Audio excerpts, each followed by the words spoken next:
मैं महराज मलिक के साथ खड़ा हूं। महराज मलिक के ऊपर पब्लिक सेफ्टी एक्ट लगाया गया और उसके ऊपर इल्जाम लगाया गया कि वो राष्ट्र विरोधी है, एंटी नेशनल है, लॉ एंड ऑर्डर की प्रॉब्लम है, इसलिए उसके ऊपर पीएसए लगाया गया है। लेकिन मैं दावे के साथ कह सकता हूं कि सुनील डिंपल भारत का बेटा, जम्मू कश्मीर का डोगरा बेटा महराज मलिक के साथ खड़ा है। और सुनील डिंपल से बड़ा नेशनलिस्टिक कोई भी नहीं होगा, राष्ट्रवादी मुझसे बड़ा कोई नहीं होगा। और मैं महराज मलिक के साथ इस समय खड़ा हूं। गाली लगाना एक दूसरे के ऊपर ये कोई गुनाह नहीं है। हां, गलत जरूर है अनपार्लियामेंट्री भाषा का प्रयोग करना, लेकिन पीएसए तो नहीं बनता है उसके ऊपर। यह बिल्कुल पावर का मिसयूज किया गया है और एक साजिश के तहत, एक षड्यंत्र के तहत उसके खिलाफ, महराज मलिक के खिलाफ वीडियोस को काट के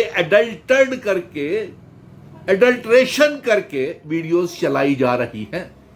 और सबसे बड़ी अफसोस की बात यह है कि बात तो डीसी साहब के बीच में और महराज मलिक के बीच में हुई थी।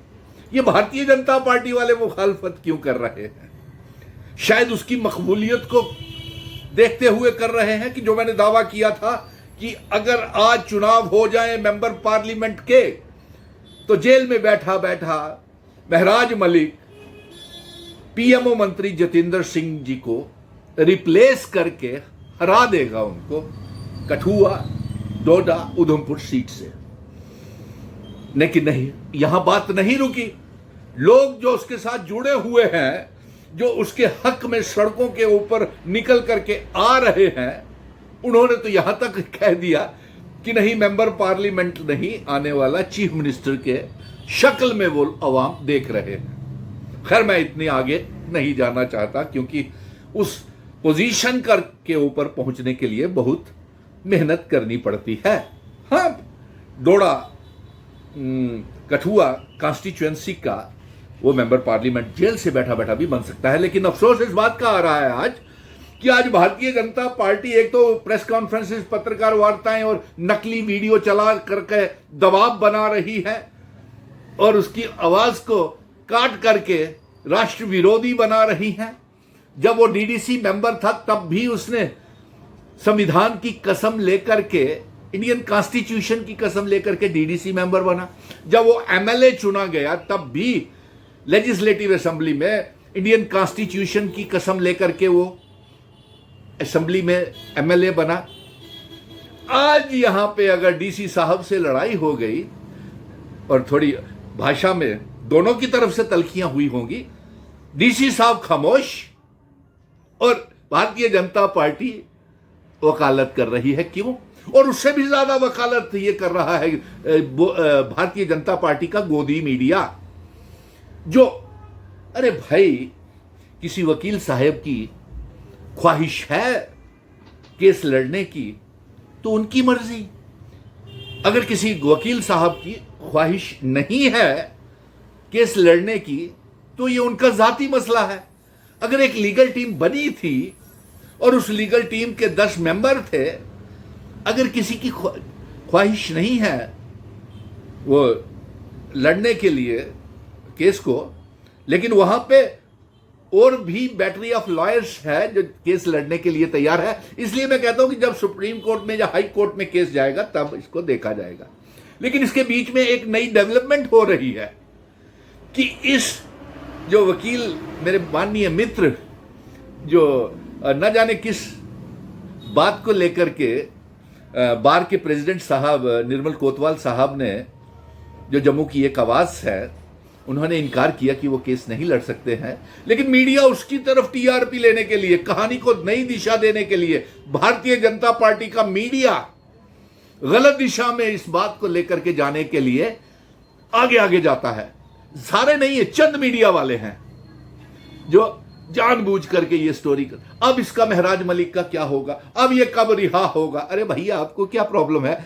अंदर बैठा हुआ है महराज भाई, बैठा हुआ है अंदर, अगर बैठा हुआ है महराज मलिक अंदर घर से बाहर बैठा हुआ है, आप इतनी पेट में दर्द इन मीडिया वालों को क्यों हो रही है? भारतीय जनता पार्टी के पेट में दर्द क्यों हो रही है ये बताइए। आप क्यों उसकी मुखालफत कर रहे हैं? बात तो डीसी साहब के बीच में और महराज मलिक के बीच में है, आप क्यों इसके वकालत कर रहे हैं?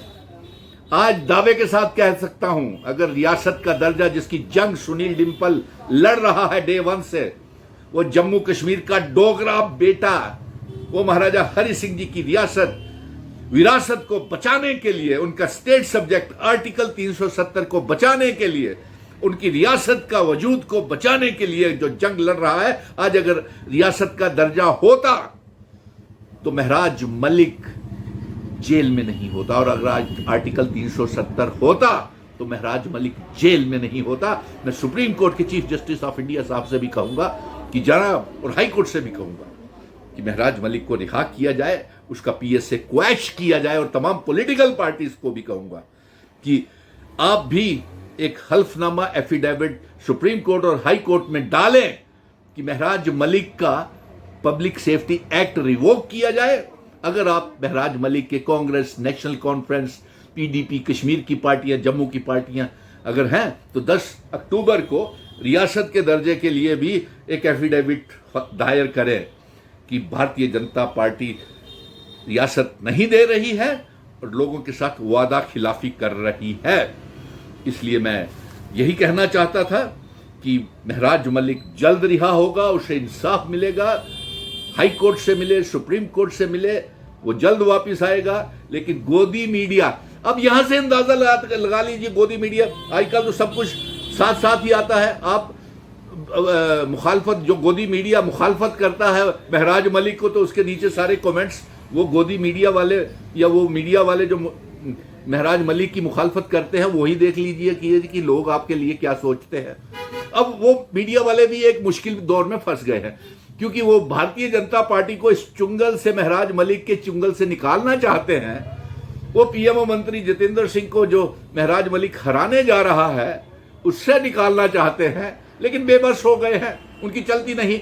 अगर उनके नीचे जो इंटरव्यू भारतीय जनता पार्टी के प्रवक्ताओं, नेताओं को लेते हैं, तो नीचे सैकड़ों गालियां नहीं, हजारों गालियां आती हैं, और पोर्टल की भी बदनामी होती है। ये क्यों नहीं देखते? इसलिए गलत तरीके से गलत बातों को मत पेश करो, हकीकत सामने आएगी, महराज मलिक बाहर आएगा, और पूरी जम्मू कश्मीर की आवाम उसके साथ है, भले ही खामोश है, भले ही खामोश है।